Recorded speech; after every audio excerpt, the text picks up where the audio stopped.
옛날 아주 먼 옛날에 호랑이가 담배를 피우고 산천초목이 사람의 말귀를 알아듣던 시절, 강원도 깊은 산골에 굽이굽이 이어진 험한 고갯길이 하나 있었습니다. 그 고갯길은 낮에도 울창한 나무들이 하늘을 가려 어둑어둑하고 밤이 되면 부엉이 우는 소리만이 처량하게 들려오는 으스스한 곳이라 마을 사람들도 웬만해서는 발걸음을 하지 않는 곳이었습니다. 그러나 한양으로 과거를 보러 떠나는 선비들에게는 이 길이 시간을 아낄 수 있는 지름길이었기에 간혹 담력이 센 젊은이들이 보찜을 메고 숨을 헐떡이며 이 고개를 넘어가곤 했습니다. 마침 하늘에 먹구름이 잔뜩 끼어 금방이라도 비를 뿌릴 것 같은 어느 늦가을 날 전고고 훤칠한 선비 하나가 그 고갯길을 홀로 걸어가고 있었습니다. 이 선비의 성은 김이요 이름은 진사라 불리었는데 그는 어려서부터 글 읽기를 좋아하고 심성이 비단결처럼 고와서 마을 사람들 사이에서 칭송이 자자한 인물이었습니다. 김진사는 이번 과거 시험에 꼭 급제하여 늙으신 어머니를 편안히 모시겠다는 일념 하나로 보찜 하나 달랑 메고 며칠째 산을 넘고 물을 건너 한양으로 향하는 중이었습니다.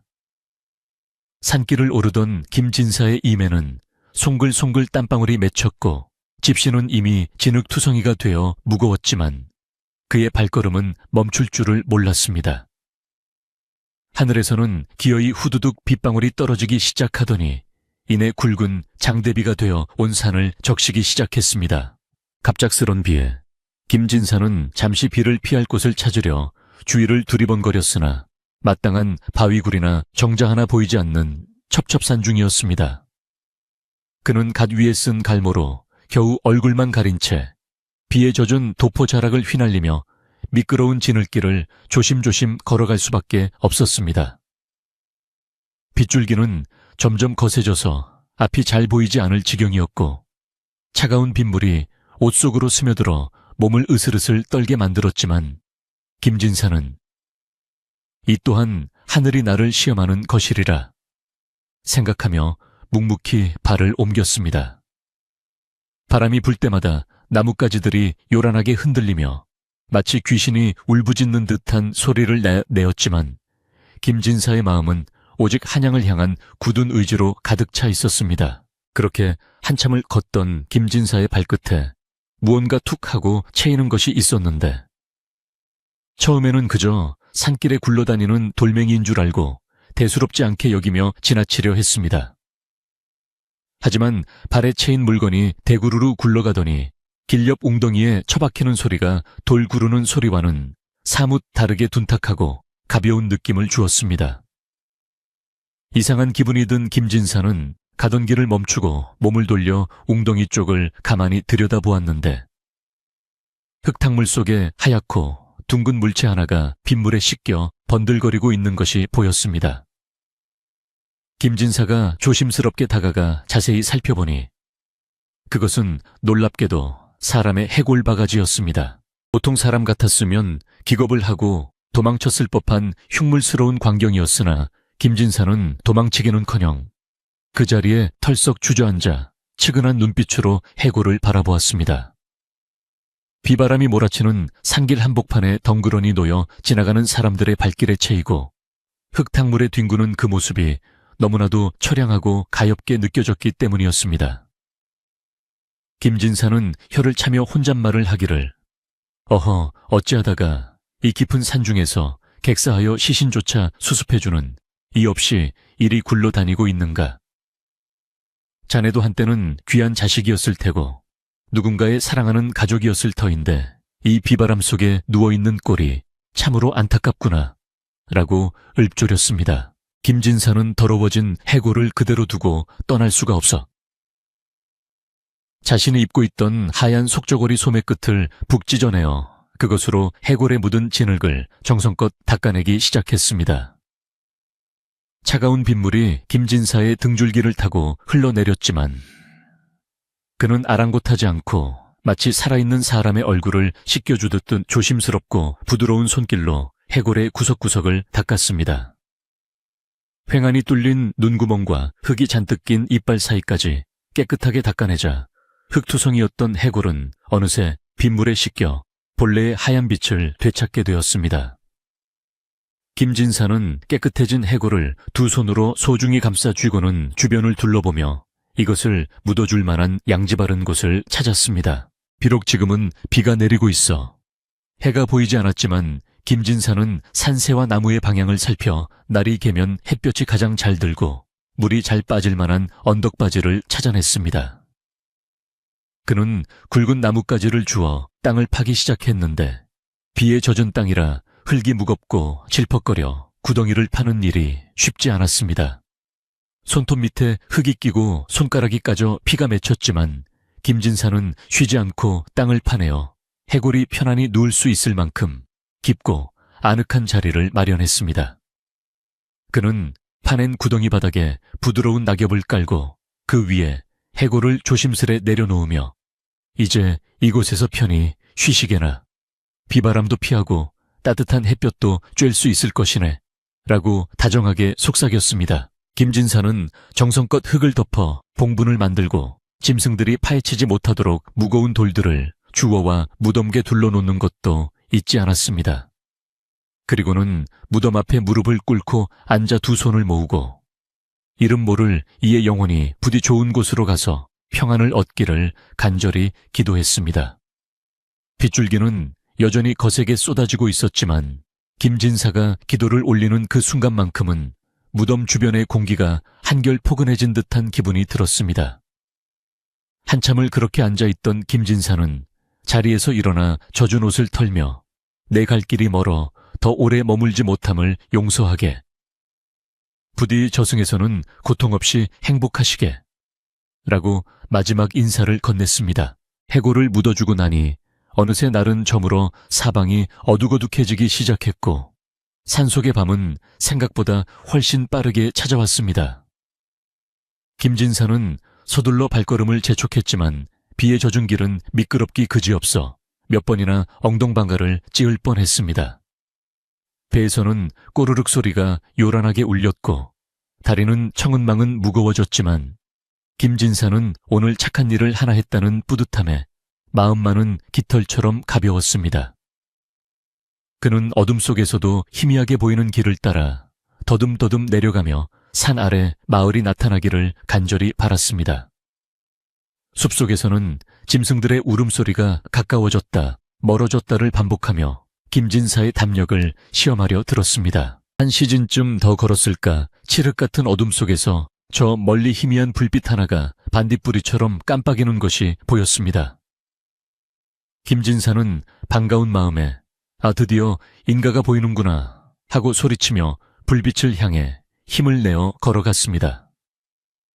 가까이 다가가 보니 그것은 상이슬게 자리 잡은 제법 큰 기와집에서 새어나오는 불빛이었는데 그 집 주위로 10여 채의 작은 초가집들이 옹기종기 모여있는 것으로 보아 작은 마을임이 분명했습니다. 마을 입구에는 커다란 당산나무가 비를 맞으며 우뚝 서 있었고 마을 안쪽은 개 짖는 소리 하나 없이 고요하기만 했습니다. 김진사는 마을 어귀에 들어서며 안도의 한숨을 내쉬었지만 왠지 모르게 마을 전체를 감싸고 있는 공기가 차갑고 무겁게 느껴졌습니다. 비가 와서 그런 것이려니 하고 대수롭지 않게 넘기려 했지만 집집마다 문을 굳게 걸어 잠그고 인기척을 죽이고 있는 듯한 분위기가 예사롭지 않았습니다. 그 중에서도 가장 눈에 띄는 것은 마을 안쪽 깊숙한 곳에 자리 잡은 그 큰 기와집이었는데 높은 담장이 집을 요새처럼 둘러싸고 있었고 대문은 굳게 닫혀 있어 범접하기 힘든 위험을 풍기고 있었습니다. 그 집 대문 앞에는 커다란 청사초롱이 하나 걸려 있어 바람에 위태롭게 흔들리고 있었습니다. 김진사는 줄임패를 움켜쥐고 그 기와집 대문 앞으로 다가가 조심스럽게 문고리를 잡았습니다. 쇠로 만든 문고리는 얼음장처럼 차가웠고 문을 두드리자 쿵쿵 하는 소리가 텅 빈 마당을 울리며 묘한 메아리를 만들어냈습니다. 잠시 후 안쪽에서 누구시오 하는 낮고 걸걸한 목소리가 들려왔고 김진사는 옷매무새를 가다듬으며 정중하게 대답했습니다. 지나가는 과객이옵니다. 한양으로 과거를 보러 가던 중 날이 저물고 비가 거세어 하룻밤 묵어가기를 청하고자 합니다.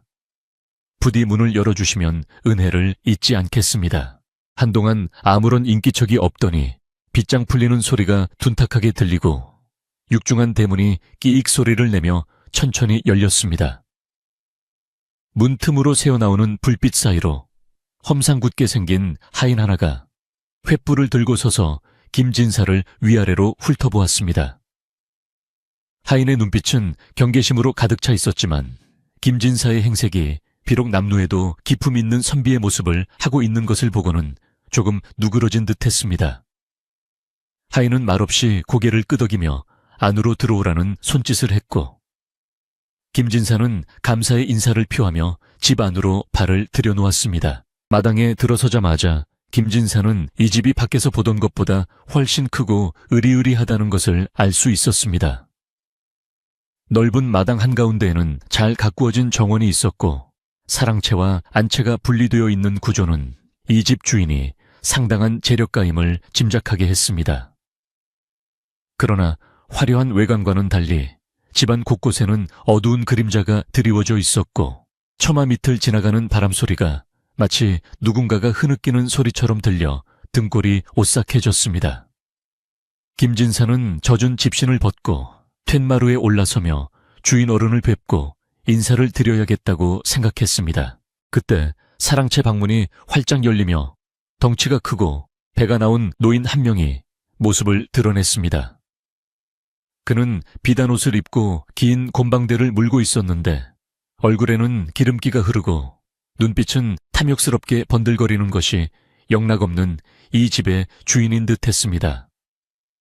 노인은 김진사를 보자마자 과장 섞인 웃음을 터뜨리며 큰 소리로 반겼습니다. 허허허, 이 빗속에 귀한 손님이 오셨구려. 어서 오시오, 어서 와. 내 이름은 최가라 하오. 이 깊은 상골에 선비님이 찾아오시니 누추한 집이 다 환해지는 것 같소. 최 영감이라 불리는 그 노인의 목소리는 쩌렁쩌렁했지만 어딘가 모르게 진심이 담겨있지 않은 가식적인 느낌을 주었습니다. 김진사는 공손하게 허리를 숙여 절을 하며 자신의 신분을 밝혔습니다. 소생은 김가라 하옵니다. 과거를 보러 가는 길에 신세를 지게 되어 송구스럽습니다. 하룻밤 재워주시면 그 은혜 백골이 되어서도 잊지 않겠습니다. 최 영감은 김진사의 어깨를 툭툭 치며 호탕하게 웃었습니다. 은혜랄 게 뭐 있소. 사람 사는 세상에 서로 돕고 사는 것이지. 마침 사랑방이 비어있으니 편히 쉬시다 가시오. 여발할 게 아무도 없느냐. 손님께서 시장하실 테니 어서 따뜻한 술상과 저녁밥을 내오너라. 최 영감의 호령이 떨어지자 안채 쪽에서 하녀들이 분주하게 움직이는 소리가 들려왔습니다. 김진사는 최 영감의 과분한 환대가 고마우면서도 한편으로는 낯선 사람에게 지나치게 친절한 그의 태도가 조금 부담스럽게 느껴졌습니다. 보통 이런 산골 마을에서는 낯선 일을 경계하기 마련인데 최 영감은 마치 김진사가 오기를 기다리기라도 한 것처럼 자연스럽게 행동했기 때문입니다. 김진사는 사랑방으로 안내되어 들어갔는데 방 안은 미리 불을 지펴 놓았는지 훈훈한 온기가 감돌았고 고급스러운 병풍과 보료가 깔려 있어 마치 양반집 안방을 그대로 옮겨 놓은 듯 했습니다. 젖은 옷을 갈아입고 방 안에 앉아 있으니 긴장이 풀리면서 피로가 한꺼번에 몰려왔습니다. 김진사는 따뜻한 아랫목에 앉아 손을 녹이며 방 안을 찬찬히 둘러보았습니다.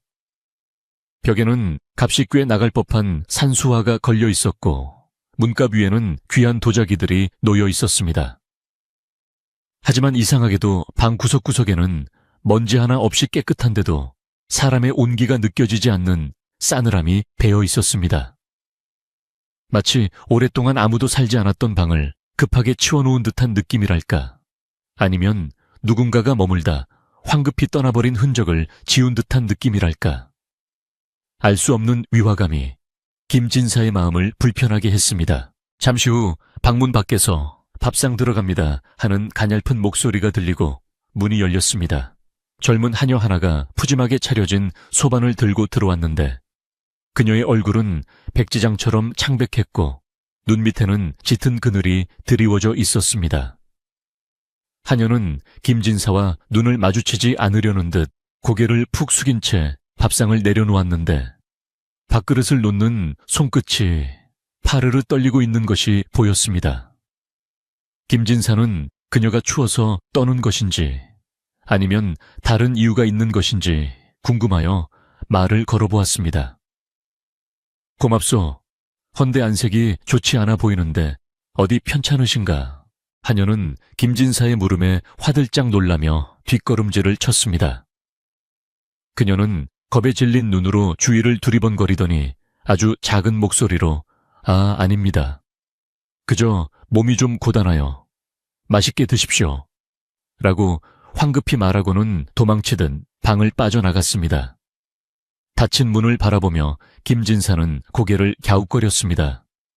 이 집 하인들은 하나같이 무언가에 억눌린 듯한 표정을 하고 있었고 집주인인 최영감의 호탕함과는 너무나 대조적인 분위기였기 때문입니다.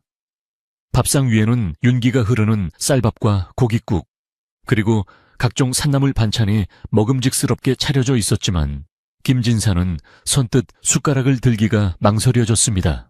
창밖에서는 여전히 비바람이 몰아치고 있었고 빗물이 처마 끝에서 떨어져 마당의 도루하게 부딪히는 소리가 규칙적으로 들려왔습니다.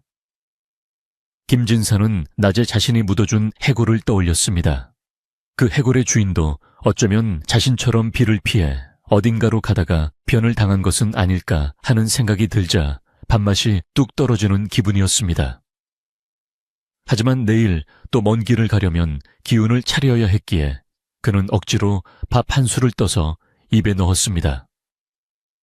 밥은 따뜻하고 맛이 좋았지만 목구멍으로 넘어가는 느낌은 까칠하기만 했습니다. 그때 방문 너머로 최영감의 목소리가 들려왔습니다. 손님 식사는 입에 맞으시오. 내 특별히 귀한 술도 한 병 준비했으니 식사 후에 한잔합시다.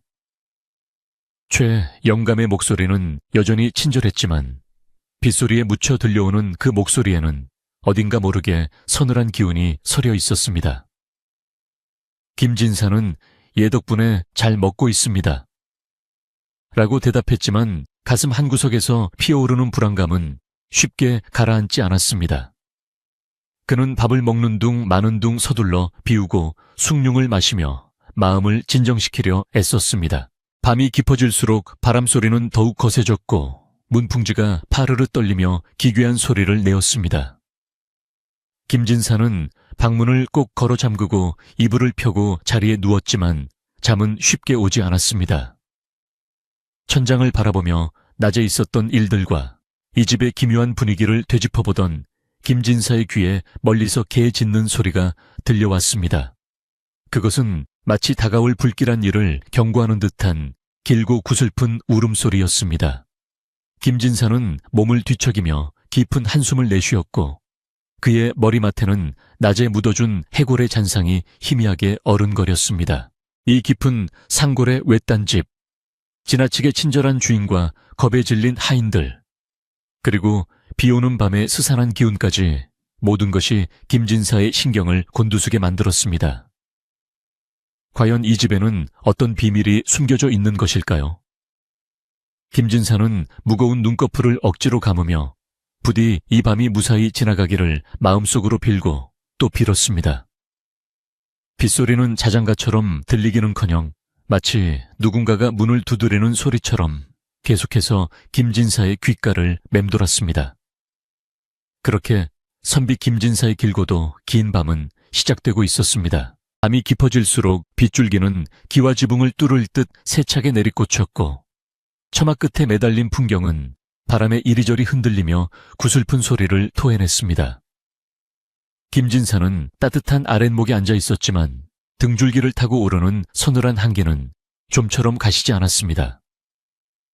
사랑방 문창호지 너머로 어른거리는 그림자들은 마치 살아있는 귀신들이 춤을 추는 듯했고 이따금씩 들려오는 마루 삐걱이는 소리는 김진사의 신경을 날카롭게 긁어댔습니다. 그는 애써 마음을 가라앉히려 책을 펼쳐 들었으나 글자들은 눈에 들어오지 않고 자꾸만 낮에 보았던 텅 빈 해골의 눈구멍만이 머릿속을 맴돌았습니다. 이 집안 전체를 감싸고 있는 기묘한 적막감은 단순히 비 때문이라기에는 지나치게 무겁고 끈적거리는 것이었습니다. 얼마나 지났을까? 방문 밖에서 주인 어른 드십니다 하는 아까 그 하인의 목소리와 함께 문이 벌컥 열렸습니다. 최 영감이 한 손에 술병을 다른 한 손에는 육포가 담긴 접시를 들고 들이닥치듯 들어왔습니다. 그의 얼굴은 아까보다 더 붉게 상기되어 있었고 입가에는 여전히 그 속을 알 수 없는 묘한 미소가 걸려 있었습니다. 최 영감은 김진사의 앞에 술상을 쿵하고 내려놓으며 호탕하게 말했습니다. 이런 궂은 날씨에 손님을 그냥 재우는 법이 어디 있겠소. 내 귀한 손님을 위해 10년 묵은 약주를 가져왔으니 사양 말고 한 잔 쭉 들이키시오. 이 술을 마시면 꽁꽁 온몸이 단번에 녹을 것이오. 김진사는 최 영감의 과도한 친절이 부담스러워 정중하게 사양하려 했습니다. 주인장 호인은 감사하나 소생이 술을 즐기지 않는 데다 내일 일찍 길을 나서야 하니 마음만 받겠습니다. 그러나 최 영감은 막무가내였습니다. 그는 김진사의 빈잔에 술을 콸콸 따르며 눈을 부라렸습니다. 하허 선비 양반이 융통성이 없구려. 이 상월 인심을 무시하는 게요. 한 잔만 마시고 푹 자면 내일 걷더니 일어날 수 있을 것이니 내 성의를 봐서라도 드시오. 최 영감의 강권에 못 이겨 김진사는 술잔을 입에 대는 신용만 하고 내려놓았습니다.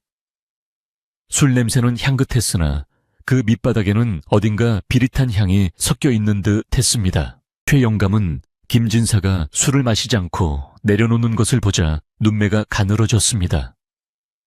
그는 헛기침을 한 번 하더니 슬그머니 김진사의 보찜 쪽으로 시선을 돌렸습니다. 그런데 선비님 한양까지 가시려면 노잣돈은 넉넉히 챙겨 오셨소. 요즘 세상이 흉흉하여 빈손으로 다니기는 어려울 터인데. 그 질문은 지나가는 말처럼 들렸지만 김진사의 귀에는 짐 속에 무엇이 들어있는지 탐색하려는 노골적인 의도로 들렸습니다. 김진사는 짐짓 태연한 척하며 대답했습니다. 가난한 선비가 무슨 큰돈이 있겠습니까? 그저 책 몇 권과 옷가지 그리고 입에 풀칠할 정도의 식량만 챙겨왔을 뿐입니다. 김진사의 대답에 최 영감의 입꼬리가 살짝 떨리는가 싶더니 이내 실망한 기색을 감추고 다시 웃음을 지어 보였습니다. 아, 그렇소. 뭐 선비의 재산이야. 머릿속에 든 학문이 아니겠소. 허허허. 초유의 영감은 자리를 털고 일어나며 방문을 향해 걸어갔습니다. 내 잠시 안채에 다녀올 테니 그동안 이 술이나 천천히 즐기고 계시오. 밤이 길지 않소. 나중에 다시 들르리다. 최 영감이 방을 나가자마자 김진사는 안도의 한숨을 내쉬었지만 방문이 닫히는 소리는 마치 감옥의 철창이 닫히는 소리처럼 둔탁하게 울렸습니다. 김진사는 다시 혼자가 되었지만 방 안에는 방금까지 최 영감이 뿜어내던 탐욕스러운 기운이 뱀처럼 또아리를 틀고 남아있는 것 같았습니다. 사실 김진사가 이 마을에 들어서면서 느꼈던 그 음산한 기운에는 다 이유가 있었습니다. 이 마을은 겉보기에는 평범한 산골 마을처럼 보였지만 인근 장터나 주막에서는 귀신 시인 마을이라 불리며 사람들의 입에 오르내리는 곳이었습니다.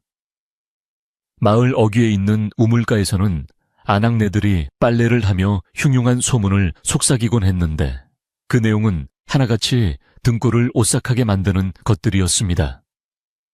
자네 들었나 지난달에 고개를 넘어가던 비단 장수가 감쪽같이 사라졌다는군. 어디 그뿐인가 2달 전에는 소를 팔고 오던 농사꾼도 이 근처에서 증발했다지 않나. 분명 그 집이랑 관련이 있을 거야. 아낙네들이 말하는 그 집은 바로 지금 김진사가 묵고 있는 최 영감의 집이었습니다. 마을 사람들은 최 영감이 10여 년 전 빈털터리로 마을에 들어와 갑자기 큰 부자가 된 것을 의심하고 있었습니다. 처음에는 작은 초가집에서 시작했던 그가 어느 날부터인가 으리으리한 기와집을 짓고 논밭을 사들이기 시작했는데 그 시기가 묘하게도 마을 근처에서 나그네들이 실종되기 시작한 시기와 맞물려 있었던 것입니다. 하지만 최 영감은 관아의 관리들에게 뇌물을 먹여 입을 막았고 마을 사람들에게는 소작을 주며 생계를 쥐락펴락하고 있었기에 누구 하나 대놓고 그를 고발하지 못하고 쉬쉬할 뿐이었습니다. 최 영감의 집에서 일하는 하인들도 사정은 마찬가지였습니다. 그들은 대부분 빚에 팔려오거나 갈 곳 없는 떠돌이들이었는데 최 영감의 집안에서 벌어지는 끔찍한 일들을 목격하고도 입을 다물어야만 했습니다. 만약 밖에서 헛소문을 퍼뜨렸다가는 쥐도 새도 모르게 사라질 수 있다는 공포가 그들의 입을 꿰매버린 것이었습니다. 그래서 하인들은 항상 그림자처럼 조용히 움직였고 눈을 마주치지 않으려 했으며 손님들에게는 그 어떤 경고도 하지 못한 채 죄책감에 시달려야 했습니다. 그저 자신들이 살기 위해 못 본 척 못 들은 척하며 하루하루를 지옥처럼 버티고 있는 것이었습니다. 김진사는 이런 사정도 모른 채 방 안을 서성였습니다.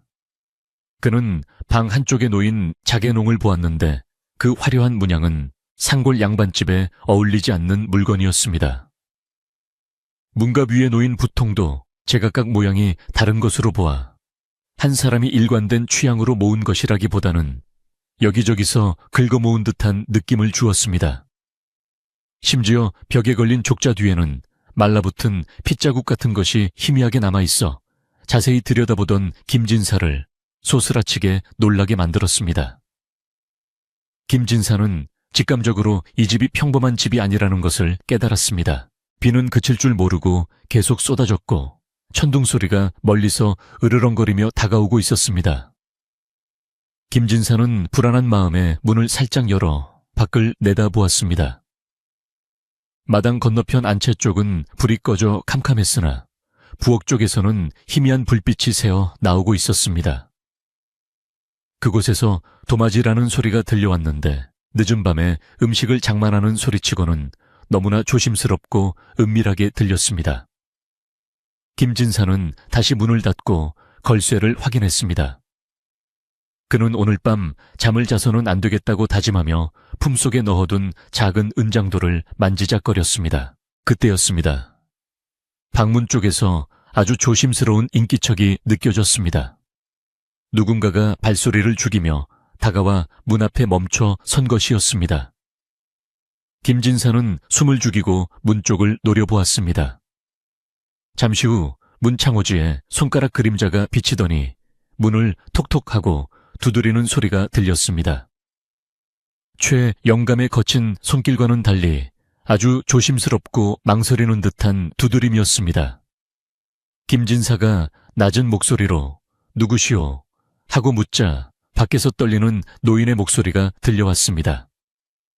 선비님, 접니다. 물을 좀 가져왔습니다. 김진사가 문을 열어주자 허리가 굽은 늙은 하인이 나무쟁반에 숭늉 그릇을 받쳐들고 서 있었습니다. 그는 비에 젖은 채 추위에 떨고 있었는데 깊게 패인 주름 사이로 보이는 눈동자는 공포와 연민으로 가득 차 있었습니다. 늙은 하인은 방 안으로 들어오지 않고 문지방의 선체로 주위를 살피더니 김진색의 숭늉 그릇을 내밀었습니다. 그의 손은 사시나무 떨듯 심하게 떨리고 있어 그릇 속의 숭늉이 찰랑거리며 넘칠 지경이었습니다. 김진사는 그릇을 받아들며 노인의 눈을 똑바로 바라보았습니다. 고맙네. 헌데 할 말이 있는 눈치인데 무슨 일이요? 늙은 하인은 김진사의 물음에 화들짝 놀라며 입술을 달싹거렸습니다.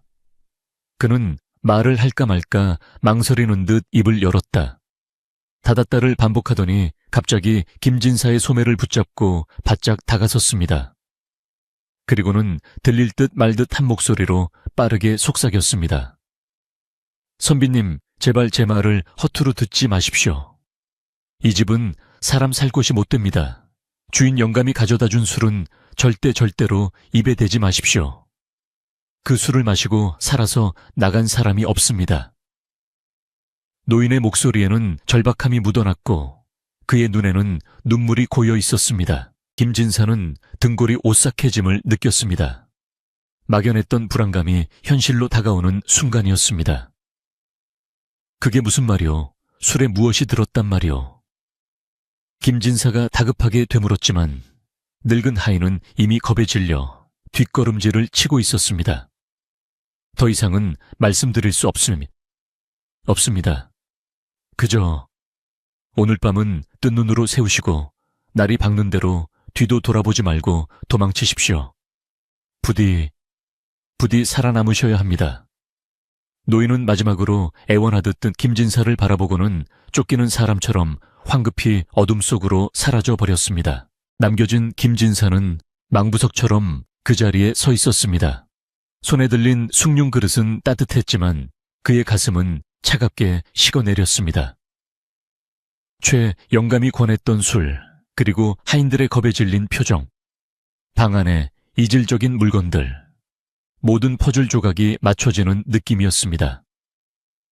최 영감은 나그네를 재워주는 척하며 독이 든 술을 먹여 정신을 잃게 한 뒤 그들의 재물을 빼앗고 목숨을 해치는 흉악한 도적이었던 것입니다.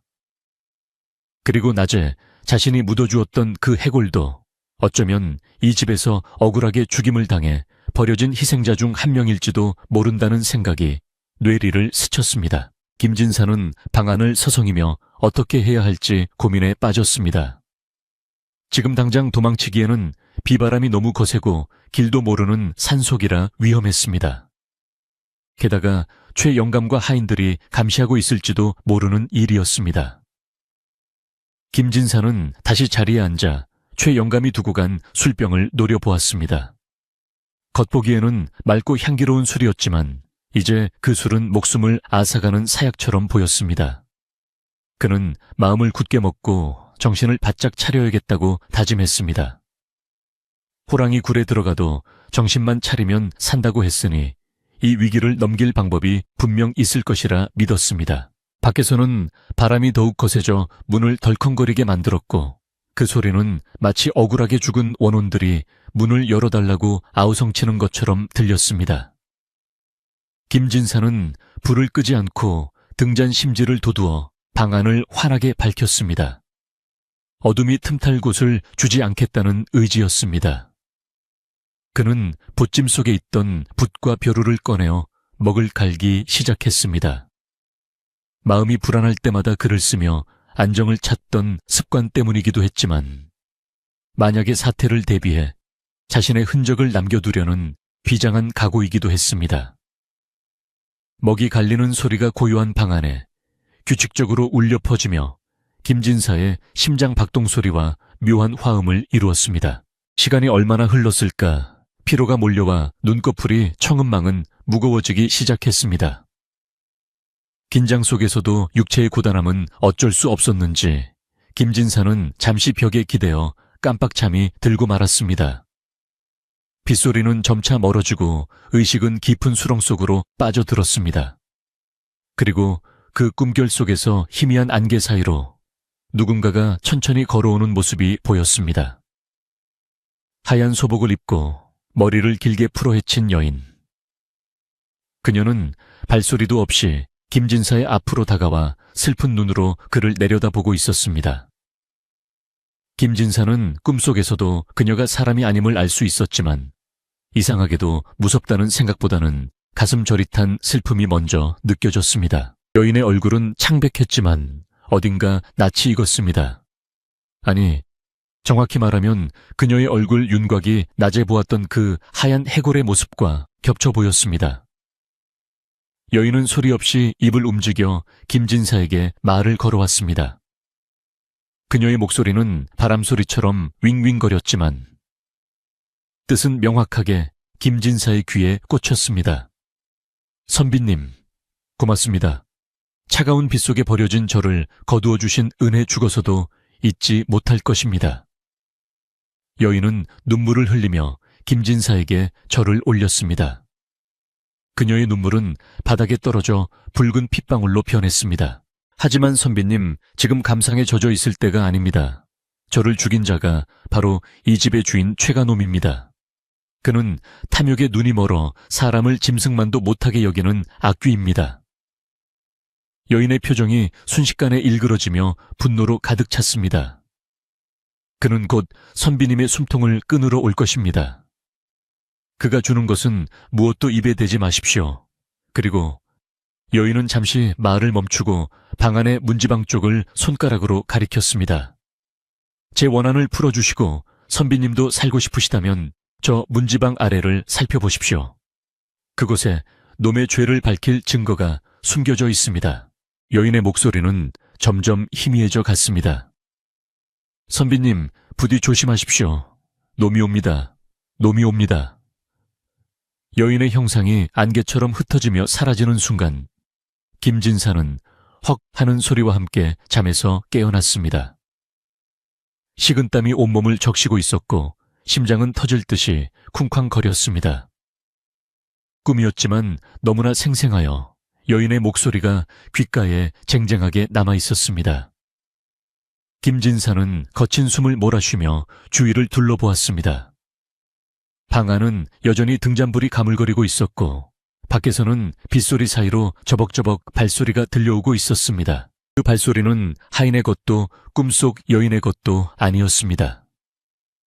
무겁고 둔탁하며 망설임 없이 다가오는 그 발소리의 주인은 분명 최 영감이었습니다. 김진사는 꿈속 여인의 경고를 떠올리며 자세를 고쳐 앉았습니다. 올 것이 온 것입니다. 최 영감이 정말로 자신을 해치려 온다면 이제부터는 목숨을 건 싸움이 될 것이었습니다. 김진사는 떨리는 손을 무릎 위에 꽉 쥐고 문 쪽을 뚫어지게 응시했습니다.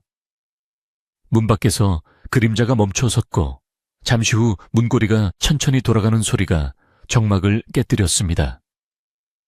끼익 하는 소리와 함께 문이 열리고 어둠 속에 서 있는 최 영감의 번들거리는 눈빛이 김진사를 향해 쏘아져 들어왔습니다.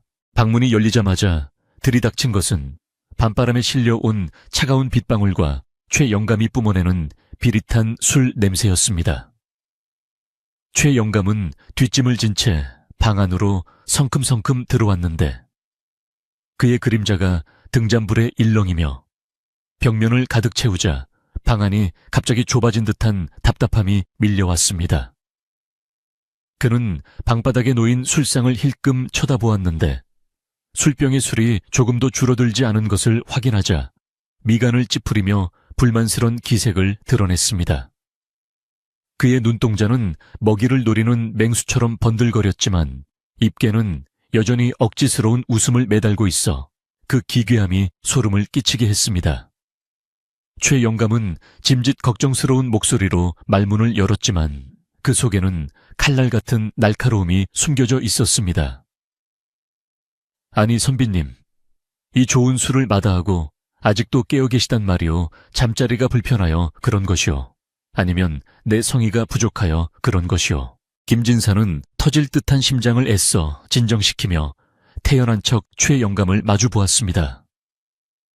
꿈속 여인의 경고가 귓가에 쟁쟁하게 울리고 있었기에 지금 눈앞에 서 있는 이 노인이 단순한 시골 부자가 아니라 사람의 탈을 쓴 악귀임을 뼈저리게 느끼고 있었습니다.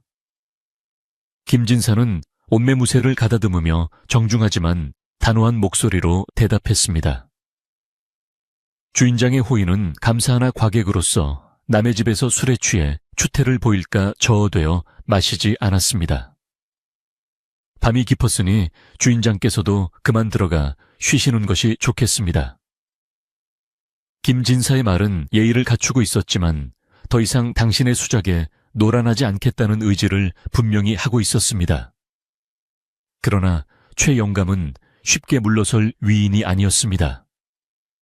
그는 코웃음을 치며 술상 앞으로 다가와 털썩 주저앉았습니다. 해오허, 선비님도 참으로 고지식하시구려. 이 산골에서는 술 한잔 나누며 정을 쌓는 것이 예의요. 내 선비님을 위해 특별히 안주까지 더 챙겨왔으니 딱 한 잔만 받으시오.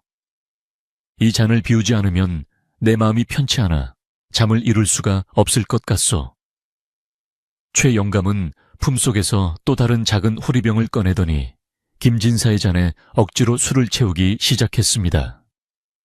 쪼르륵 소리를 내며 떨어지는 그 맑은 액체는 겉보기에는 평범한 술 같았지만 김진사의 눈에는 마치 사람의 생명을 앗아가는 독약처럼 보였습니다. 최의 영감은 잔이 넘치도록 술을 따른 뒤 두 손으로 잔을 들어 김진사의 코앞에 들이밀었습니다. 그의 손가락은 굵고 투박했으며 손톱 밑에는 거무튀튀한 때가 끼어있어 보는 이로 하여금 혐오감을 불러 일으켰습니다. 김진사는 이 상황을 어떻게 모면해야 할지 머릿속이 하얗게 변하는 것 같았습니다. 거절하면 할수록 최 영감의 강요는 거세질 것이고 그렇다고 마실 수는 없는 노릇이었습니다. 그때 꿈속 여인이 일러준 말이 번개처럼 머리를 스치고 지나갔습니다. 술을 절대 마시지 말고 문지방 아래를 살피라. 김진사는 순간적으로 기지를 발휘해야겠다고 결심했습니다. 그는 떨리는 손으로 최 영감이 내민 술잔을 받아 들었습니다. 김진사가 술잔을 잡자 최 영감의 눈이 기대감으로 크게 뜨였고 입꼬리가 슬며시 올라가는 것이 보였습니다. 그는 김진사가 술을 목구멍으로 넘기는 그 순간만을 기다리고 있는 것이 분명했습니다. 김진사는 술잔을 입으로 가져가며 최 영감의 시선이 잔에 고정된 틈을 타 헛기침을 크게 내뱉었습니다. 콜록콜록. 김진사는 사례가 들린 척하며 몸을 심하게 떨었고 그 반동을 이용하여 손에 들고 있던 술잔을 바닥에 떨어뜨렸습니다. 쨍그랑 하는 날카로운 파열음과 함께 사기잔이 산산조각 났고 담겨있던 술이 방바닥의 돗자리 위로 쏟아졌습니다. 그 순간 놀라운 일이 벌어졌습니다. 술이 닿은 돗자리 부분이 치익 하는 소리와 함께 흰 연기를 피어올리더니 순식간에 새까맣게 타들어가기 시작한 것입니다. 독한 산성 물질이 닿은 것처럼 돗자리가 녹아내리는 광경을 목격한 김진사는 소스라치게 놀라 뒤로 물러섰고 최 영감의 얼굴은 당혹감과 분노로 불그락푸르락해졌습니다. 이것은 단순한 술이 아니라 닿기만 해도 살을 태우고 내장을 녹여버릴 맹독임이 명백하게 드러난 순간이었습니다. 김진사는 자리를 박차고 일어나 호통을 쳤습니다. 그의 목소리는 두려움을 넘어선 분노로 떨리고 있었습니다. 이게 무슨 짓이오? 나그네를 대접한다며 나은 술이 어찌하여 바닥을 태운단 말이오. 그대는 사람의 탈을 쓰고 어찌 이런 끔찍한 짓을 벌이는가. 김진사의 일갈에 방 안의 공기가 얼어붙었습니다. 자신의 계획이 틀어졌음을 깨달은 최 영감은 더 이상 인자한 표정을 짓지 않았습니다. 그는 가면을 벗어던진 악귀처럼 흉측한 본색을 드러내며 자리에서 일어났습니다. 그의 눈빛은 살기로 번들거렸고 입가에는 비릿한 비웃음이 걸렸습니다. 눈치 빠른 선비노미로구나. 조용히 보내주려 했더니 제 명을 재촉하는구나. 최 영감은 손뼉을 딱딱 2번 쳤습니다. 그 소리가 신호라도 된 듯 방문이 벌컥 열리며 몽둥이를 든 건장한 사내 서너 명이 방 안으로 들이닥쳤습니다. 그들은 김진사를 처음 맞이했던 그 험상궂은 하인들이었는데 모두 살기등등한 눈빛으로 김진사를 애워쌌습니다. 좁은 사랑방은 순식간에 폭력의 기운으로 가득 찼고 김진사는 꼼짝없이 도간에 든 쥐 신세가 되었습니다. 최 영감은 뒷짐을 진 채 거드름을 피우며 하인들에게 명령했습니다. 이놈이 술상을 엎고 난동을 부리는구나. 쥐도 새도 모르게 처리하여 뒷산 구덩이에 던져버려라. 옷가지는 태우고 값나가는 물건은 챙겨 오너라. 그의 목소리에는 사람 목숨을 파리 목숨처럼 여기는 잔인함이 배어 있었습니다. 하지만 김진사는 쉽게 물러서지 않았습니다. 그는 비록 힘없는 선비였지만 굽히지 않는 기계와 정의감을 가지고 있었습니다. 그는 몽둥이를 든 하인들을 똑바로 노려보며 우렁차게 소리쳤습니다. 내 이놈들 하늘이 두렵지 않으냐. 내 비록 힘은 없으나 왕법이 살아있고 하늘이 보고 있거늘 너희가 어찌 무고한 사람을 해하고도 무사할 줄 아느냐. 김진사의 서슬퍼런 호통에 하인들이 멈칫하며 주춤거렸습니다. 그들도 비록 최 영감의 명을 따르는 처지였으나 선비의 기품 서린 호령에 본능적인 두려움을 느낀 것이었습니다. 그 짧은 정적 속에서 김진사는 벽에 걸린 촛대를 집어들고 방어 자세를 취했습니다. 이 소란스러운 소리는 고요하던 밤의 정적을 깨고 집안 전체로 퍼져나갔습니다. 안채와 행랑채에서 잠을 자던 다른 하인들이 하나둘씩 잠에서 깨어 웅성거리기 시작했고 겁에 질린 하녀들과 늙은 노비들이 마당으로 모여들었습니다. 비는 여전히 억수같이 쏟아지고 있었지만 사랑채에서 들려오는 고함 소리와 살기 어린 분위기는 빗소리조차 삼켜버릴 만큼 강렬했습니다. 최 영감은 하인들이 주춤거리는 것을 보고 화가 머리끝까지 치밀어 올랐습니다. 이 멍청한 놈들아, 뭘 꾸물거리느냐. 어서 저놈을 쳐 죽이지 않고. 최 영감이 고래고래 고함을 지르며 하인의 손에서 몽둥이를 빼앗아 직접 김진사를 내려치려 달려들었습니다. 그 절체절명의 순간 밖에서 우르르 쾅 하는 천둥소리와 함께 번개가 번쩍이며 사랑채 마당을 대낮처럼 환하게 비추었습니다. 그 눈부신 빛에 최 영감은 잠시 눈이 멀어 멈칫했고 김진사는 이 기회를 놓치지 않고 방문을 박차고 마당으로 뛰쳐나갔습니다. 쏟아지는 빗줄기가 김진사의 온몸을 적셨지만 그는 아랑곳하지 않고 마당 한가운데에 서서 모여든 하인들과 최 영감을 향해 외쳤습니다. 모두 듣거라. 이 집 주인 최가는 나그네를 유인하여 독살하고 재물을 빼앗는 천하의 대역죄인이다. 내 방금 그 증거를 보았으니 누구도 이놈의 악행을 돕지 말라. 김진사의 목소리는 빗소리를 뚫고 사람들의 가슴에 파고들었습니다. 마당에 모인 하인들은 술렁이기 시작했습니다. 그동안 쉬쉬하며 덮어두었던 의심과 공포가 김진사의 외침으로 인해 수면 위로 떠오른 것입니다. 개 중에는 아까 김진사에게 물을 가져다주며 경고했던 늙은 하인도 섞여 있었는데 그는 눈물을 글썽이며 김진사를 바라보고 있었습니다. 최 영감은 당황하여 마루 끝에 서서 소리쳤습니다.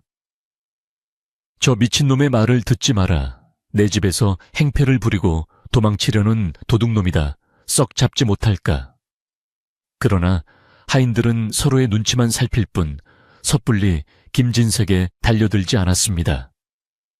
최 영감의 악행을 알면서도 침묵했던 죄책감과 선비의 당당함이 그들의 발목을 잡은 것입니다. 김진사는 이 틈을 타 꿈속 여인이 일러준 곳, 바로 사랑방 문지방 아래를 가리켰습니다. 증거가 없다고 발뺌할 셈이냐. 오늘 밤 내 꿈에 억울하게 죽은 원혼이 나타나 모든 것을 일러주었다. 저 사랑방 문지방 아래 바로 저곳에 내 놈이 저지른 끔찍한 죄의 증거가 묻혀 있다고 했다. 김진사의 손가락 끝이 가리키는 곳을 따라 모든 사람들의 시선이 문지방 밑으로 쏠렸습니다. 최 영감의 얼굴색이 흑빛으로 변했습니다. 그는 그곳에 무엇이 있는지 누구보다 잘 알고 있는 듯 눈동자가 심하게 흔들리며 뒷걸음질을 쳤습니다. 아니, 저놈이 헛소리를 귀신이라니 가당치도 않다. 최 영감의 당황한 모습은 오히려 김진사의 말이 사실임을 입증하는 꼴이 되었습니다. 김진사는 비를 맞으며 마당에 놓인 괭이를 집어들었습니다. 선비의 손에 어울리지 않는 투박한 농기구였지만 지금 그의 손에 들린 괭이는 사악함을 베어내는 정의의 칼과도 같았습니다. 비켜라, 내 직접 하내어 하늘 아래 명명백백히 밝힐 것이다. 김진사는 괭이를 들고 사랑방 문지방 쪽으로 성큼성큼 다가갔습니다. 최 영감이 안 돼 멈춰라 하며 달려들었지만 김진사의 기세에 눌려 엉겁결에 바닥에 나동그라지고 말았습니다. 그의 신복들도 이제는 겁에 질려 감히 김진사를 막아서지 못했습니다. 김진사는 문지방 아래의 흙바닥을 괭이로 힘껏 내리찍었습니다. 쿵쿵 젖은 땅을 파헤치는 소리가 둔탁하게 울려 퍼졌습니다. 한 번, 두 번 괭이질이 계속될수록 흙더미가 옆으로 밀려나고 구덩이는 점점 깊어졌습니다. 지켜보는 하인들은 숨을 죽인 채 그 광경을 바라보았고 빗줄기는 그들의 긴장된 얼굴을 타고 흘러내렸습니다.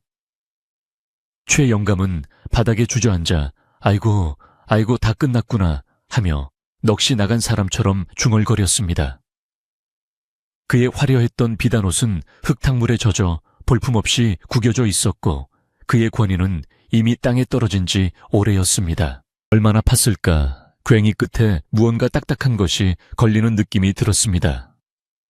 김진사는 괭이질을 멈추고 손으로 흙을 파내기 시작했습니다. 흙 속에서 모습을 드러낸 것은 썩지 않은 붉은 비단 보자기였습니다. 김진사가 떨리는 손으로 보자기를 들어 올리자 묵직한 무게감이 느껴졌습니다. 그는 사람들 앞에서 보자기의 매듭을 풀었습니다. 그 안에는 낡은 은비녀 하나와 옷가락지, 그리고 붉은 핏자국이 선명하게 남아있는 여인의 저고리, 고름이 들어 있었습니다. 그것들은 낮에 김진사가 묻어주었던 해골의 주인이 지니고 있었을 유품임이 분명했습니다. 이것을 보아라. 이것이 바로 증거다. 김진사는 유품들을 높이 치켜들고 외쳤습니다. 번개가 다시 한번 번쩍이자 옷가락지와 은비녀가 서늘한 빛을 내뿜었습니다. 이 물건의 주인은 어디에 있느냐? 내 놈의 탐욕이 무고한 여인을 죽이고 그 시신을 산속에 버려 짐승의 먹이가 되게 하였구나. 그리고 그 원혼이 오늘 밤 나를 통해 내 죄를 묻고 있는 것이다. 김진사의 목소리는 마치 하늘의 심판처럼 엄숙하고 장엄했습니다. 하인들은 경악을 금치 못하며 웅성거렸습니다. 저 비녀, 작년 가을에 사라졌다는 그 과부댁 물건이 아닌가? 세상에 정말 영감님이 사람을 죽여 묻었단 말인가? 수근거림은 삽시간의 마당을 가득 채웠습니다. 그때 갑자기 거센 돌풍이 불어와 마당의 횃불들을 꺼뜨릴 듯 위협했습니다. 바람소리는 마치 여인이 오열하는 소리처럼 들렸고 사랑방 문짝이 덜컹거리며 기괴한 소음을 만들어냈습니다. 사람들은 공포에 질려 비명을 질렀고 최 영감은 사색이 되어 잘못했다. 내가 잘못했어. 살려줘. 제발 살려줘. 하며 허공을 향해 손을 비벼댔습니다. 그는 보이지 않는 무언가에 쫓기는 듯 눈을 뒤집으며 공포에 떨었습니다. 김진사는 이것이 억울하게 죽은 여인의 원혼이 일으키는 조화임을 직감했습니다.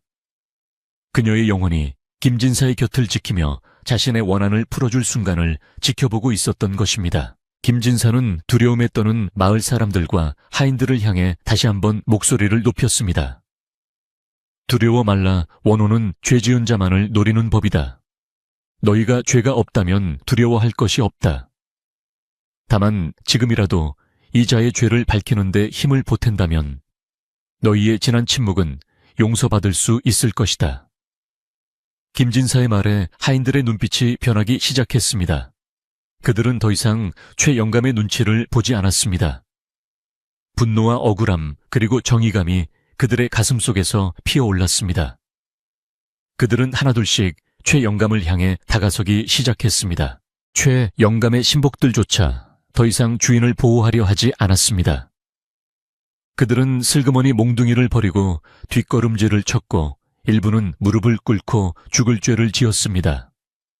하며 김진사에게 용서를 빌었습니다. 고립무원의 처지가 된 최 영감은 쥐구멍이라도 찾으려는 듯 엉금엉금 기어 도망치려 했지만 이미 마을 청년 몇몇이 담을 넘어 들어오고 있었습니다. 소란을 듣고 달려온 마을 사람들이 대문을 부수고 들어오기 시작한 것입니다. 이제 최 영감의 집은 그의 요새가 아니라 그의 죄를 심판할 감옥이 되어가고 있었습니다. 김진사는 빗속에 우뚝 서서 다가올 결말을 예감하며 굳게 담은 입술을 풀지 않았습니다. 밤은 가장 깊은 어둠을 지나 서서히 새벽을 향해 달려가고 있었습니다. 와르르 무너지는 대문 소리와 함께 횃불을 든 마을 사람들이 물밀듯이 마당 안으로 쏟아져 들어왔습니다. 그들은 비바람을 뚫고 달려오느라 온몸이 젖어 있었지만 그들의 눈빛만은 횃불보다 더 뜨겁게 타오르고 있었습니다. 마을의 질서를 책임지는 촌장을 필두로 하여 건장한 청년들이 쇠스랑과 몽둥이를 들고 앞장섰고, 그 뒤로 아낙네들과 노인들이 걱정과 분노가 뒤섞인 표정으로 따르고 있었습니다. 칠흑 같던 최 영감의 집 마당은 순식간에 수십 개의 횃불로 대낮처럼 환해졌고, 어둠 속에 숨어있던 모든 추악한 것들이 빛 아래 낱낱이 드러나게 되었습니다. 김진사는 괭이를 짚고 당당히 서서 그들을 맞이했고, 바닥에 주저앉은 최 영감은 너무나도 밝은 불빛에 눈이 부신 듯 팔로 얼굴을 가리며 몸을 움츠렸습니다. 이것은 단순히 한 집안의 소동이 아니라 오랫동안 눌려왔던 마을 전체의 분노가 폭발하여 정의를 바로 세우려는 거대한 움직임의 시작이었습니다. 촌장은 마당 한가운데 파헤쳐진 구덩이와 김진사의 손에 들린 여인의 유품들을 보고 사태를 단번에 파악했습니다. 그는 떨리는 손으로 지팡이를 들어 최 영감을 가리키며 쩌렁쩌렁한 목소리로 꾸짖었습니다. 최가야, 네가 기어이 천벌을 받을 짓을 저질렀구나. 마을 사람들이 쉬쉬하며 지켜보았거늘 어찌 사람이 되어 이토록 끔찍한 악행을 일삼을 수 있단 말이냐. 촌장의 일갈의 최 영감은 변명 한마디 제대로 하지 못하고 입술만 파르르 떨었습니다. 이미 드러난 증거가 너무나 명백했고, 무엇보다 그를 감싸주던 돈과 권력의 위세가 김진사의 섯을 퍼런 기가의 앞에서 힘을 잃었기 때문이었습니다. 마을 사람들은 웅성거리며 최 영감을 향해 손가락질을 해댔고, 그들의 원성 섞인 목소리는 빗소리마저 압도하며 집안을 가득 메웠습니다. 김진사는 촌장 앞으로 다가가 정중하게 읍을 하고 자초지종을 설명했습니다. 어르신, 이자는 지나는 과객을 독주로 살해하고 재물을 빼앗아 왔습니다. 제가 찾아낸 이 비녀와 가락지는 억울하게 죽은 여인의 것이며, 저기 사랑방 문지방 아래에는 아직도 수습되지 못한 원혼들의 흔적이 더 남아있을 것입니다. 김진사의 차분하고 논리정연한 설명에 마을 사람들은 고개를 끄덕이며 그를 신뢰하게 되었습니다. 그동안 흉흉한 소문으로만 돌던 이야기가 사실로 확인되자 사람들은 경악을 금치 못하면서도 이제라도 진실이 밝혀진 것에 대해 안도하는 분위기였습니다. 김진사는 계속해서 말을 이었습니다. 이제 이 집의 하인들도 더 이상 두려워할 필요가 없습니다. 여러분이 알고 있는 진실을 촌장님 앞에서 낱낱이 고해야만 이 죄의 사슬을 끊을 수 있습니다. 김진사의 동료에 힘입어 아까 김진사에게 물을 가져다 주었던 늙은 하인이 군중 앞으로 나섰습니다. 그는 촌장 앞에 무릎을 꿇고 통곡하며 그동안의 일을 털어놓았습니다. 죽을 죄를 지었습니다. 영감님이 시키는 대로 하지 않으면 제 가족을 해치겠다고 협박하여 어쩔 수 없이 뒤뜰 우물가와 대나무 숲에 시신들을 묻었습니다. 제 눈으로 본 것만 해도 5이 넘습니다. 늙은 하인의 자백은 결정타가 되었습니다. 다른 하인들도 하나둘씩 나서서 최 영감이 어떻게 사람들을 유인했고 약을 탄 술을 먹여 정신을 잃게 한 뒤 어떤 짓을 저질렀는지 증언하기 시작했습니다. 하녀들은 울면서 그동안 겪었던 공포를 호소했고, 마을 사람들은 그 끔찍한 이야기에 치를 떨며 분노를 감추지 못했습니다. 모든 죄상이 밝혀지자 최 영감은 완전히 이성을 잃은 듯 보였습니다. 그는 갑자기 허공을 향해 손을 휘저으며 괴성을 질러대기 시작했습니다. 저리 가란 말이다. 내가 너를 죽인 건 네가 가진 금가락지 때문이었어. 오지마. 그의 눈에는 사람들 눈에는 보이지 않는 무언가가 보이는 듯 했습니다. 바람이 휘하니 불어와 마당에 흙먼지를 일으키자 최 영감은 마치 누군가에게 목이 졸리는 사람처럼 캑캑거리며 바닥을 기어 다녔습니다. 김진사는 그것이 원혼이 최 영감에게 보여주는 환영 때문임을 알았습니다. 인과응보라는 말이 있듯이 자신이 저지른 죄악이 공포가 되어 스스로를 옥죄고 있는 것이었습니다. 마을 사람들은 광기에 사로잡힌 최 영감을 보며 혀를 찾고 더 이상 그를 두려운 존재가 아닌 불쌍하고 추악한 짐승으로 바라보게 되었습니다. 촌장은 청년들에게 명령을 내렸습니다. 여봐라, 당장 저놈을 포박하라. 날이 밝는 대로 관하로 끌고 가서 국법의 심판을 받게 할 것이다. 그리고 놈의 수족이 되어 악행을 도운 자들도 모두 가두어라. 촌장의 명령이 떨어지자 청년들이 우르르 달려들어 최 영감을 제압했습니다. 최 영감은 발버둥을 쳤지만 건장한 청년들의 힘을 당해낼 재간이 없었습니다. 굵은 오랏줄이 최 영감의 온몸을 꽁꽁 묶었고 그는 마치 도살장에 끌려가는 돼지처럼 비명을 질러댔지만 아무도 그 소리에 귀 기울이지 않았습니다. 악행을 도왔던 험상궂은 하인들도 저항을 포기하고 순순히 포박을 받았습니다. 그동안 마을을 공포로 몰아넣었던 악의 축이 무너지는 순간이었습니다. 최 영감이 헛간에 갇히고 나자 거짓말처럼 빗줄기가 가늘어지기 시작했습니다. 하늘을 뒤덮었던 먹구름이 서서히 물러가고 동쪽 하늘에서는 희미하게 여명이 밝아오고 있었습니다. 폭풍우가 지나간 자리에는 맑고 차가운 공기가 채워졌고 사람들의 흥분도 조금씩 가라앉았습니다. 김진사는 마당에 서서 흐트러진 옷매무새를 가다듬으며 촌장에게 말했습니다. 어르신, 이제 죄인은 잡혔으니 집안을 정리하고 놀란 사람들을 진정시키는 것이 급선무일 듯합니다. 특히 억울하게 죽은 이들의 시신을 수습하여 장례를 치러주어야 마을에 다시 평화가 찾아올 것입니다. 촌장은 김진사의 깊은 생각에 감탄하며 그의 손을 맞잡았습니다. 젊은 선비의 지혜와 용기가 아니었다면 우리 마을은 영영 어둠 속에 갇혀 있었을게요. 참으로 고맙소. 촌장의 지시에 따라 마을 사람들과 하인들은 집안을 정리하기 시작했습니다. 이것은 단순히 청소를 하는 것이 아니라 그동안 이 집에 서려 있던 악한 기운을 씻어내는 정화의식과도 같았습니다. 청년들은 깨진 술병 조각과 찢어진 돗자리를 걷어내어 불태웠고 아낙네들은 빗물을 받아 마루와 툇마루를 닦아냈습니다. 독이 묻어 검게 변한 사랑방 바닥은 뜯어내어 새 흙으로 덮었고 곳곳에 배어있던 쾌쾌한 냄새를 없애기 위해 쑥을 태워 향을 피웠습니다. 하인들은 더 이상 주눅든 모습이 아니었습니다. 그들은 자신들을 짓누르던 공포가 사라지자 비로소 사람다운 표정을 되찾고 마을 사람들과 힘을 합쳐 부지런히 움직였습니다. 서로를 경계하던 눈빛은 사라지고 함께 땀을 흘리며 일하는 모습에서 묘한 전우애마저 느껴졌습니다. 어느새 부엌에서는 구수한 밥 짓는 냄새가 피어오르기 시작했습니다. 촌장이 밤새 비를 맞고 떨었으니 다들 허기가 질게야 뜨끈한 국밥이라도 한 그릇씩 먹고 몸을 녹입시다. 라고 제안하자 부엌일을 맡은 하녀들이 신이 나서 가마솥에 불을 지폈습니다.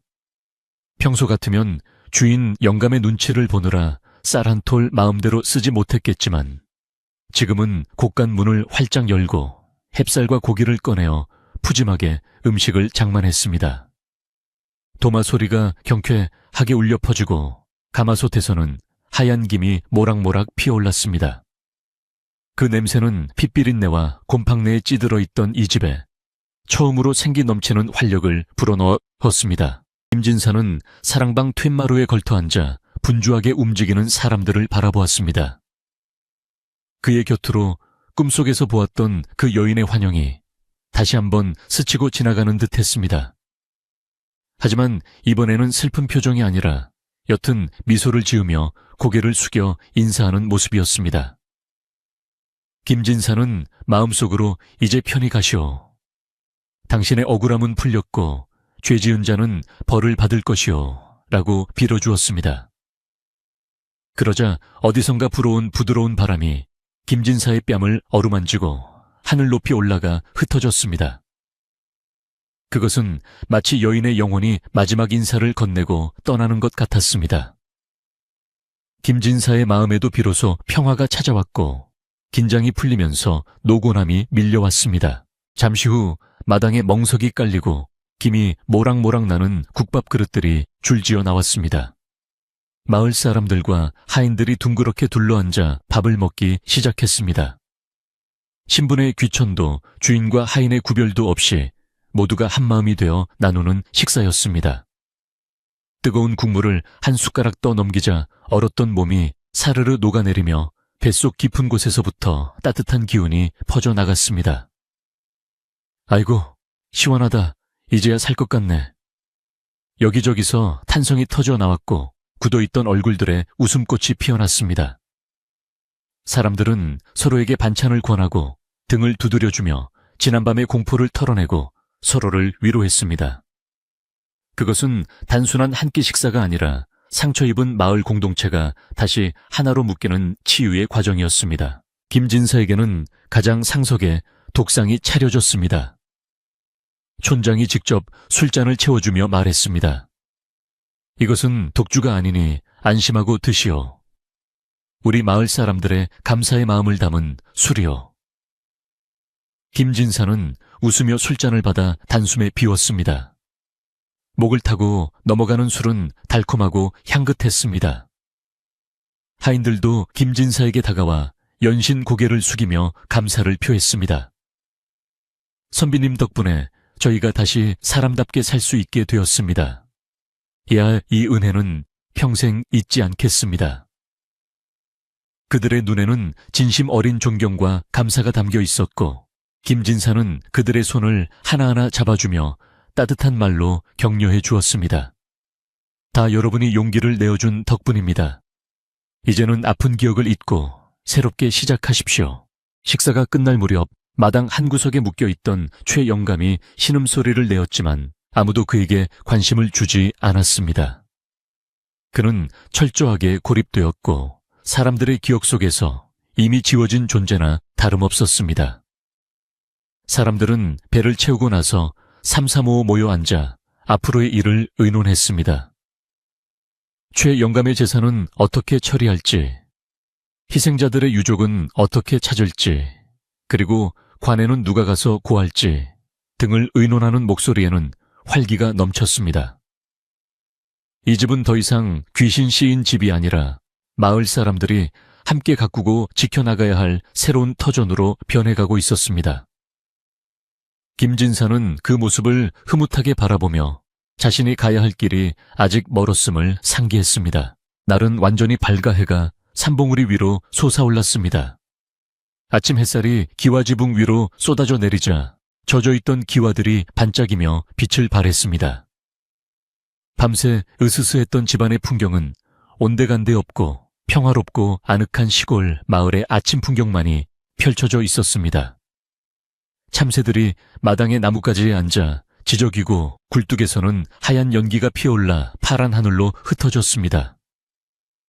김진사는 자리에서 일어나 기지개를 켰습니다. 몸은 비록 피곤했지만 정신만은 어느 때보다 맑고 투명했습니다. 그는 이제 떠날 채비를 해야겠다고 생각했습니다. 과거 시험 날짜가 얼마 남지 않았기에 지체할 시간이 없었습니다. 하지만 떠나기 전에 해야 할 일이 하나 더 남아 있었습니다. 김진사는 촌장에게 부탁하여 붓과 종기를 가져오게 했습니다. 그리고 최 영감의 죄상을 낱낱이 기록한 고발장을 작성하여 촌장에게 건넸습니다.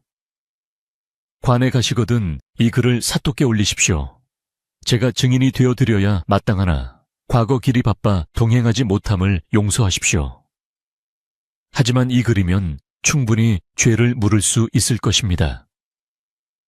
촌장은 고발장을 소중히 받아 품에 넣으며 약속했습니다. 염려 마시오. 선비님의 뜻대로 반드시 죄값을 치르게 하고 억울한 영혼들을 달래주겠소. 부디 과거에 급제하여 더 큰 뜻을 펼치시기를 우리 온 마을이 빌겠소. 김진사는 보찜을 다시 메고 각근을 고쳐 메었습니다. 그의 뒷모습은 처음 이 마을에 들어올 때보다 훨씬 더 듬직하고 커 보였습니다. 이제 모든 것이 제자리로 돌아가고 있었습니다. 악은 물러갔고 선이 승리했으며 상처 입은 사람들은 서로를 보듬으며 회복의 시간을 맞이하고 있었습니다. 김진사가 달문을 나서려 하자 마을 사람들과 하인들이 모두 나와 배웅을 했습니다. 그들의 얼굴에는 아쉬움과 고마움이 가득했습니다. 김진사는 뒤를 돌아보며 환한 미소로 손을 흔들어 주었습니다. 모두 평안하십시오. 인연이 닿으면 다시 뵙겠습니다. 그의 발걸음은 가벼웠고 발길 닿는 곳마다 아침 햇살이 따스하게 길을 비추어 주었습니다. 밤새 내리던 비가 그치고 땅이 굳어지듯 이 마을에도 비 온 뒤의 땅처럼 더욱 단단하고 평화로운 앞날이 기다리고 있을 것이라 믿어 의심치 않았습니다. 김진사가 마을을 떠나는 발걸음은 날아갈 듯 가벼웠고 밤새 내리던 비가 그친 뒤에 아침 햇살은 그 어느 때보다 찬란하게 빛나고 있었습니다.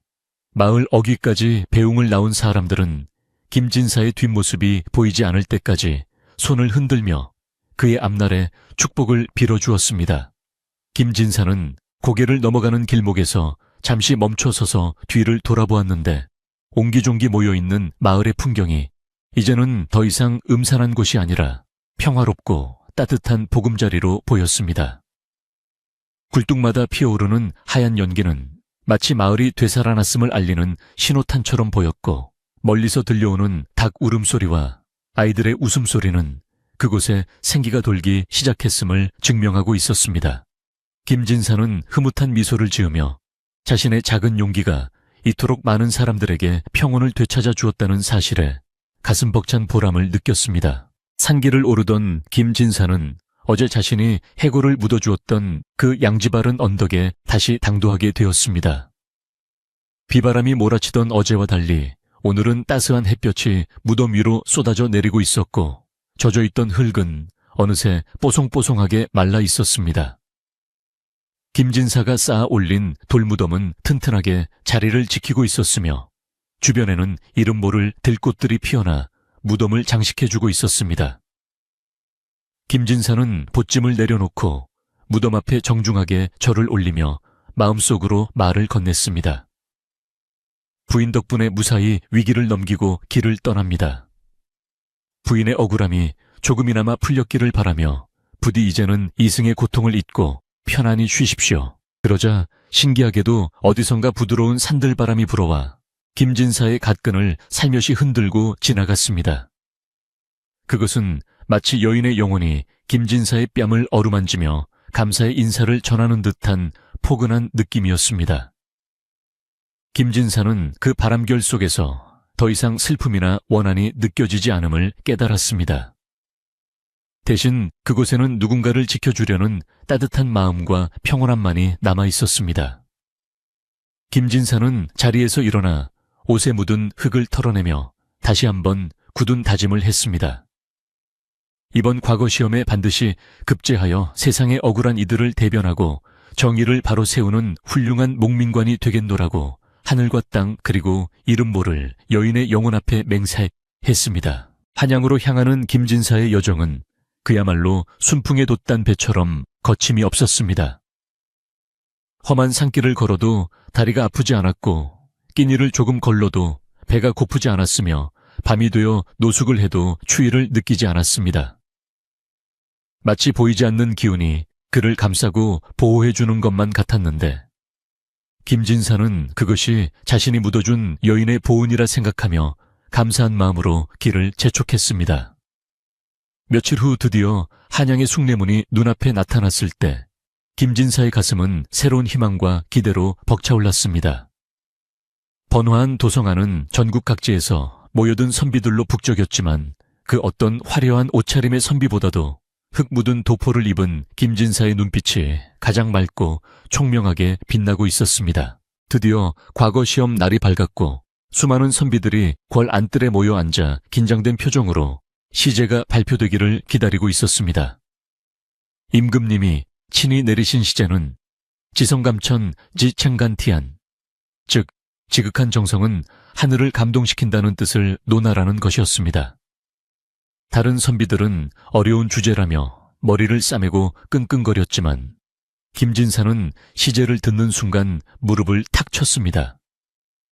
이것은 바로 자신이 겪었던 일 빗속에서 해골을 묻어준 정성과 그로 인해 목숨을 구한 기이한 인연을 그대로 담아내면 되는 것이었기 때문입니다. 김진사는 차분하게 먹을 깔기 시작했고 벼루에 먹물이 짙어질수록 그의 머릿속에는 써내려갈 문장들이 별처럼 쏟아져 내렸습니다. 김진사가 붓을 들어 화선지 위에 글을 써 내려가기 시작하자 놀라운 일이 벌어졌습니다. 평소에도 명필로 소문난 그였지만 이날따라 붓끝이 살아 움직이는 듯 춤을 추며 거침없이 종이 위를 달렸습니다. 문장 하나하나는 유려하면서도 힘이 있었고 논리는 정연하여 빈틈이 없었으며 글 속에 담긴 진심은 읽는 이의 심금을 울리기에 충분했습니다. 김진사는 자신이 글을 쓰는 것인지 아니면 누군가가 자신의 손을 빌려 글을 쓰는 것인지 모를 황홀경 속에서 답안을 작성했습니다. 빗속에 해골을 묻어준 작은 선행이 어떻게 하늘을 움직이고 악을 심판하며 사람을 구했는지 그 생생한 경험이 고스란히 명문장으로 피어난 것이었습니다. 시험이 끝나고 며칠 뒤 합격자를 발표하는 방방례가 열렸습니다. 구름처럼 모여든 사람들 사이에서 김진사는 담담하게 결과를 기다리고 있었습니다. 이윽고 관리가 높은 단상에 올라 두루마리를 펼치고 우렁찬 목소리로 장원 급제자의 이름을 호명했습니다. 근본 과거의 장원은 강원도에서 온 김진사. 그 이름이 불리는 순간 주위의 선비들은 탄성을 지르며 김진사를 바라보았고 김진사는 꿈만 같은 현실에 잠시 멍하니 서 있다가 이내 감격에 겨워 눈시울을 붉혔습니다. 그는 마음속으로 고향에 계신 어머니와 자신을 지켜준 여인의 영혼에게 깊은 감사를 올렸습니다.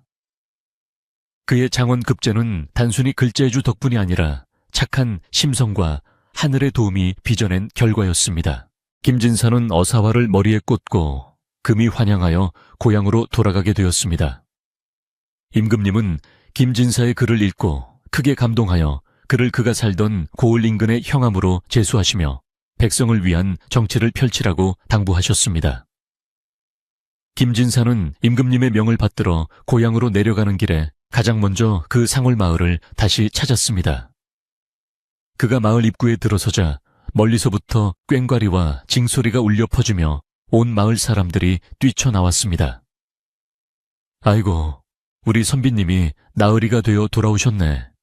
촌장과 마을 사람들은 덩실덩실 춤을 추며 김진사를 맞이했고 그 환대 속에는 지난날의 공포를 함께 이겨낸 전우애와 깊은 존경심이 담겨 있었습니다. 마을은 그 사이 몰라보게 달라져 있었습니다. 흉물스러웠던 최영감의 집은 관아의 허락을 받아 마을 서당으로 바뀌어 있었고 마당에는 글 읽는 아이들의 낭랑한 목소리가 울려 퍼지고 있었습니다. 음산했던 기운은 온데간데 없고 집 안 곳곳에는 따뜻한 온기가 가득 채워져 있었습니다. 김진사는 촌장의 손을 잡고 그간의 안부를 물었습니다. 촌장은 웃으며 말했습니다. 나으리 덕분에 마을이 다시 살았습니다. 죄가 넘은 관아로 끌려가 죄값을 치르고 있고 억울하게 죽은 이들의 시신은 모두 수습하여 양지 바른 곳에 잘 모셨습니다. 이제 우리 마을은 인심 좋고 살기 좋은 곳이라 소문이 자자합니다. 김진사는 그 말을 듣고 비로소 마음의 짐을 완전히 내려놓을 수 있었습니다. 김진사는 마을 사람들에게 한 가지 제안을 했습니다. 오늘 밤 억울하게 돌아가신 그 부인과 다른 영혼들을 위해 큰 제사를 올리고 싶습니다. 그분들의 희생이 없었다면 오늘의 저도 이 마을의 평화도 없었을 것입니다. 마을 사람들은 모두 찬성하며 정성껏 제사상을 준비했습니다. 마을의 가장 큰 상에 핵곡식으로 지은 밥과 떡, 싱싱한 과일과 고기가 풍성하게 차려졌습니다. 해가 지고 달이 떠오르자 김진사는 관복을 갖춰 입고 엄숙하게 제문을 읽어 내려갔습니다. 촛불이 은은하게 타오르는 가운데 김진사의 목소리는 밤하늘로 울려 퍼지며 구천을 떠도는 영혼들을 위로했습니다. 제사가 진행되는 동안 마을 어귀의 당산나무가 바람에 사르르 흔들리며 마치 고개를 끄덕이는 듯한 소리를 내었습니다. 사람들은 그것이 영혼들이 제사상을 받고 기뻐하는 신호라 믿었습니다. 제사가 끝나고 음복을 하는 자리에는 슬픔보다는 따뜻한 정이 넘쳐 흘렀습니다. 김진사는 마을 사람들과 술잔을 기울이며 밤새도록 이야기꽃을 피웠습니다. 예전에 그 불안하고 쫓기던 밤이 아니라 서로의 눈을 바라보며 웃을 수 있는 평화롭고 안전한 밤이었습니다. 늙은 하인은 김진사에게 따뜻한 국밥을 대접하며 나으리 정말 고맙습니다. 죽을 때까지 이 은혜는 잊지 않겠습니다. 라고 눈물을 글썽겼습니다. 밤이 깊어 사람들은 하나둘씩 집으로 돌아갔고 김진사는 서당으로 변한 그 기와집의 사랑방에서 다시 하룻밤을 묵게 되었습니다. 예전에는 공포의 공간이었던 그 방이 이제는 깨끗하게 정돈되어 묵향이 은은하게 배어나는 학문의 공간이 되어 있었습니다. 김진사는 자리에 누워 열린 문틈으로 쏟아지는 달빛을 바라보았습니다. 달빛은 방 안을 환하게 비추며 마음속 깊은 곳까지 평온하게 만들어 주었습니다. 몸은 노곤했지만 정신은 맑고 개운하여 마치 구름 위에 누운 듯한 기분이었습니다. 그는 스르르 눈을 감고 깊은 잠속으로 빠져들었습니다. 그날 밤 김진사의 꿈에 다시 그 여인이 나타났습니다. 하지만 이번에는 소복을 입은 창백한 모습이 아니었습니다. 그녀는 고운 색동저고리에 다홍치마를 입고 얼굴에는 연지곤지를 찍은 아름다운 새색시의 모습이었습니다. 여인의 얼굴에서는 핏기 없는 창백함이 사라지고 복숭아처럼 발그레한 생기가 돌고 있었습니다. 그녀는 김진색에 다가와 공손하게 큰절을 올리며 은쟁반에 구슬이 굴러가는 듯한 고운 목소리로 말했습니다. 나으리 나으리의 지극한 정성 덕분에 저와 억울한 원혼들이 모두 한을 풀고 하늘로 올라갑니다. 부디 세상을 널리 이롭게 하는 훌륭한 재상이 되시어 만수무강하십시오. 여인은 환하게 미소 지으며 서서히 하늘로 떠올랐습니다. 그녀가 사라진 자리에는 오색 찬란한 무지개가 피어올랐고 어디선가 향긋한 꽃 내음이 진동했습니다. 김진사는 꿈속에서도 손을 흔들어 그녀를 배웅했습니다. 잘 가시오. 부디 다음 생에는 평안하고 행복한 삶을 누리시오. 여인은 밤하늘에 반짝이는 별이 되어 김진사를 내려다보며 반짝였습니다. 그것은 작별의 인사이자 영원히 그를 지켜주겠다는 약속과도 같았습니다. 김진사는 꿈에서 깨어났지만 그 향긋한 꽃내음은 방 안에 여전히 남아있어 꿈이 아님을 말해주는 듯했습니다. 다음 날 아침 김진사는 개운한 몸과 마음으로 자리에서 일어났습니다. 창문을 여니 상쾌한 아침 공기가 방 안으로 밀려들어왔고 처마 및 제비들은 지지배배 노래하며 새로운 하루를 축하하고 있었습니다. 김진사는 마당으로 나와 기지개를 켜며 활짝 웃었습니다. 이제 그는 과거의 빚을 모두 갚았고 앞으로 펼쳐질 자신의 삶을 향해 당당하게 나아갈 준비가 되어 있었습니다. 그는 마을 사람들의 배웅을 받으며 임지로 떠났고 이후 백성들을 친자식처럼 아끼고 사랑하는 명판관이 되어 칭송을 받았습니다. 그리고 그가 다스리는 고을에는 억울한 일이 없고 밤마다 집집마다 웃음소리가 끊이지 않았다고 합니다. 세월이 흘러 김진사의 이야기는 전설이 되어 사람들 입에서 입으로 전해졌습니다. 산길에 굴러다니는 하찮은 해골 하나도 소홀히 하지 않았던 그의 착한 마음씨가 결국 자신의 목숨을 구하고 마을을 구하고 억울한 영혼까지 구원했다는 이 이야기는 듣는 이들의 마음속에 작은 등불 하나를 켜주었습니다. 사람들은 어려운 일을 당하거나 힘든 사람을 볼 때마다 김진사의 이야기를 떠올리며 작은 친절이 얼마나 큰 기적을 만들어낼 수 있는지를 되새기곤 했습니다. 지금도 그 산골 마을에 가면 김진사가 묻어준 해골 무덤 자리에는 사시사철 시들지 않는 꽃들이 피어나 지나가는 나그네들의 발길을 멈추게 한다고 합니다. 자, 오늘 밤의 이야기는 여기까지입니다. 빗속의 무서운 해골도 탐욕스러운 부자도 억울한 원혼도 이제는 모두 예시야기 속으로 사라지고 오직 따뜻한 마음과 평온한 바람만이 여러분의 곁에 머물고 있습니다. 여러분도 오늘 하루 누군가에게 건넨 작은 미소나 친절이 있었나요? 그렇다면 그 따뜻한 마음이 오늘 밤 여러분의 꿈자리를 포근하게 지켜줄 것입니다. 밤이 깊었습니다. 창밖에는 별들이 소공어리고 바람은 자장가를 부르며 지나갑니다. 아무 걱정하지 마시고 김진사가 누렸던 그 평온한 잠 속으로 빠져드시길 바랍니다.